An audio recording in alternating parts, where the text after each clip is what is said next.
Hey, this is Derek from Vancraft. I've already given you guys a walkthrough on Black Beauty, our 2004 140 template. And now I'm back at the Vancraft shop, getting ready to give you a walkthrough on our 158 wheelbase template. All right, this is our 158 template. We're building these in the T1N sprinters. That's the 2002 to 2006 sprinter. You've already seen the 140 template. We put these 10-foot awnings on all of our vans. They all come with the swivel seat, passenger seat. The 158, instead of having the sink extending in the door, we built just a little storage area. So this is the Vanity.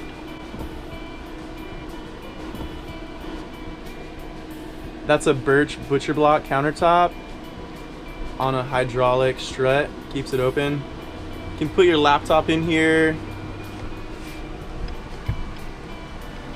You got all your controls for charging. This is the solar controller on the left, 110 volt plug in the middle that's on a switch on an inverter.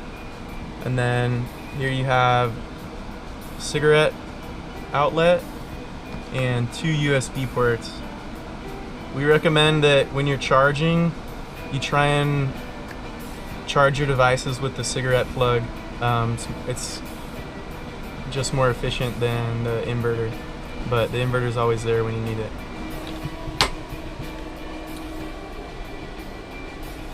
We built this cabinet space thinking you probably put a trash can in there.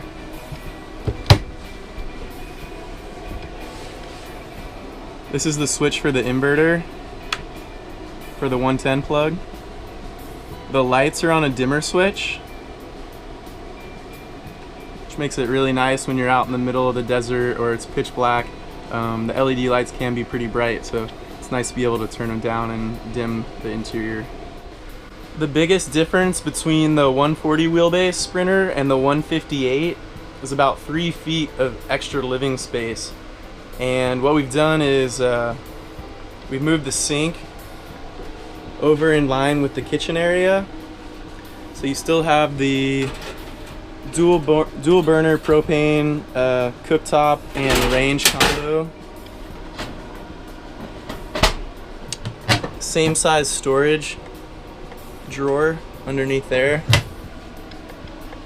The sink is now over in line on this side of the counter space. The sink is on this switch, so turn the switch on, that pressurizes the system, and then it's just on demand.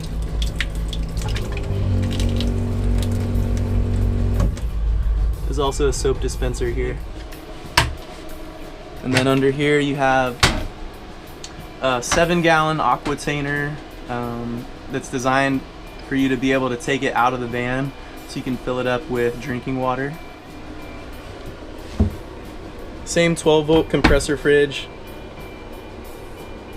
It's a 45-quart compressor fridge. 3 bins of overhead storage.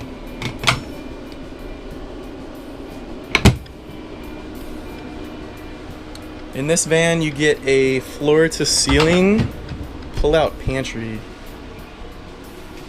which will hold a ton of groceries.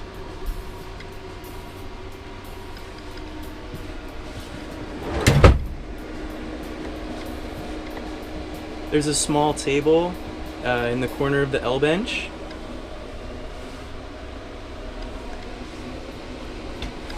Tons of storage underneath the bench.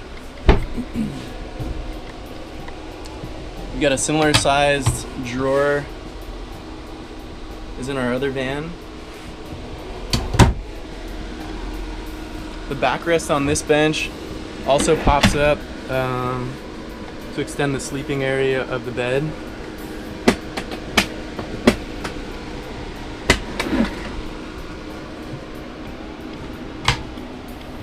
Pretty good sized closet.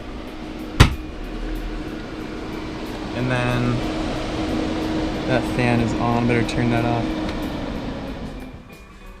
But you've got overhead storage, 2 bins in the rear bed area for your clothes. Speakers in the door cards. This van we didn't put windows in the back. It keeps it better insulated, and it increases the privacy in the bed area, so you're not having to draw curtains. There's a USB and cigarette outlet charge port in the bed.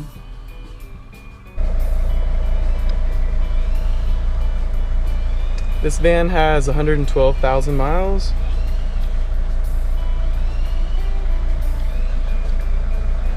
We upgrade the stereo systems in all our vans. We use a Pioneer deck, kicker speakers in the front dash, and then a 6.5 Pioneer speaker in the rear door cards. We're also adding backup cameras on all the vans, especially the ones that don't have windows in the rear. And that backup cam is just embedded right in the rearview mirror. All of our vans come with a full kit of Prodex window insulation. It has a R16 value, and it really helps when you're camping in the cold to keep the heat in, but also when you're camping in the heat to keep the heat out. This is the storage area on the 158 wheelbase. It's exactly the same as our 140 template. The bed area and the rear cargo storage are both identical in both our vans. So this side, you've got a long storage bin that runs underneath the closet next to the bench, and it can accommodate up to a 6'10" surfboard, snow skis, fishing poles. This area is 4 feet deep, 2 feet wide, and 28 inches tall. Some of our customers have been able to put up to 2 mountain bikes in this area, obviously with the wheels off. And then this is the systems bin. We've got a 20-gallon water tank and a 20-pound propane bottle and a hot water on-demand propane shower. I'd like to show you guys the propane on-demand hot water outdoor shower. There's a switch for the water pump inside this compartment. Turn that on and it pressurizes the system. And then the hot water is on demand, so as soon as you crack open the shower head, it will fire up the propane heater, and almost immediately you have warm water coming out of the shower. It's about 20 gallons, which is good for maybe 2 showers. That's our T1N Sprinter 158 wheelbase layout. We're pretty excited about it, and we hope you like it.